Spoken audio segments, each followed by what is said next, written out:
If there is a question I am most frequently asked is, Chris, how do I become you? Well, good luck. You would have to have the right genes and the right sequence and chromosomes and all that DNA crap. It's not going to happen. But there are certain things you can do to come closer to doing the things that I do. Chris, what do you do? Well, I am myself, and I'm able to eke out a living from being myself. Yeah, but Chris, I'm myself, and it doesn't work. So, what are you doing to do things better than you're doing today? Well, I have a blog set up, but no one visits. Okay, why is nobody visiting? I don't know. Well, where are you going to participate in other conversations? Well, I'm not really doing anything else. I'm just sitting there and expecting that people are going to discover me. Yeah, it's not going to happen. I make really good YouTube videos. I'm sure you think you do. But no one ever watches them. Well, where are you participating in other communities? How are you engaging people off of your home turf? Are you networking socially? No one ever follows me on Twitter. Are you posting original stuff? Yeah. Is it interesting? Kinda. I hope no one really sounds that way in real life. I don't know. I'm just making up these voices. I have voices in my head. If you want to be like me, you've got to have voices in your head, and they tell you to do some crazy stuff sometimes. I love networking. I do. Even though I'm very introverted and I like staying at home. That's, Diana, my girlfriend, and I, we joke. And like, hey, what do you want to do tonight? Nothing. All right, sounds good. Awesome. And we do nothing. And we love it. We revel in our doing nothing. But that being said, I know the value of networking with not just like-minded individuals, but just with other people who have different backgrounds. I would rather connect with someone who I have nothing in common with, because, we can have interesting conversations and approach similar situations from a completely different perspective, and it widens your horizon. So why am I, bringing this up? Well, one, having started the new networking group at nomies.com, whether it's on LinkedIn or through our Facebook group or chat or whatnot, I'm encouraging that type of behavior, and so much expertise is being surfaced that way, from within our own community. But we've done an article on lockergnome.com that you're more than welcome to look at right now. Go ahead, click the link in the description. I've got it pulled up here. I'm going to +1 it, tweet it, and like it. And I hope you will as well if you haven't already liked this video. Sharing a cab.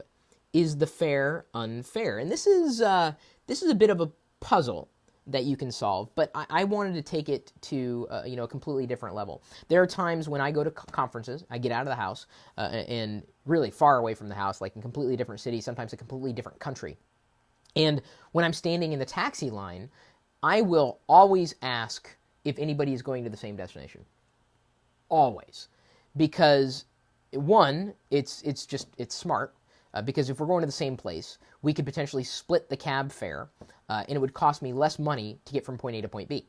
But two, and I think more importantly, it gives me a chance to network, to make a connection with someone that I otherwise would probably never have met.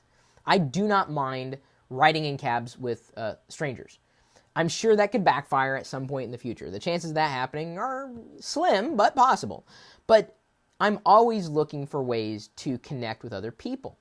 And if you're doing something online, or you're wanting to work for one company or another, and you're trying to master the ability of surviving in your career, learning how to network is a crucial skill. And taking advantage of every opportunity is something you need to start thinking about. And all the way down to the taxi line. I've done this so many times. It's really kind of neat.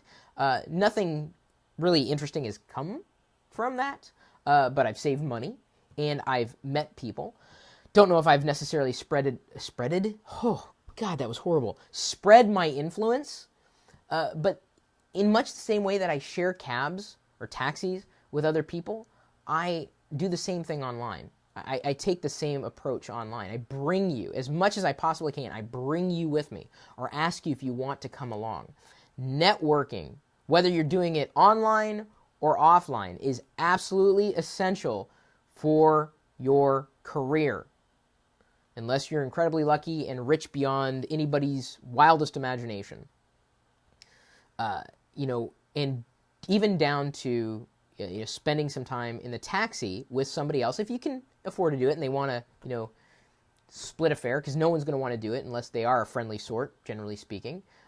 Maybe they're a penny pincher and not really talkative, but man, take every opportunity to meet new people. Take any opportunity to network with someone who you don't know, because you never know what that's going to yield. And I think that serendipity is kind of what has kept me going. And I'm very, very grateful to have you as a part of the community, and be able to share a lot of the resources that I have and the intelligence as well.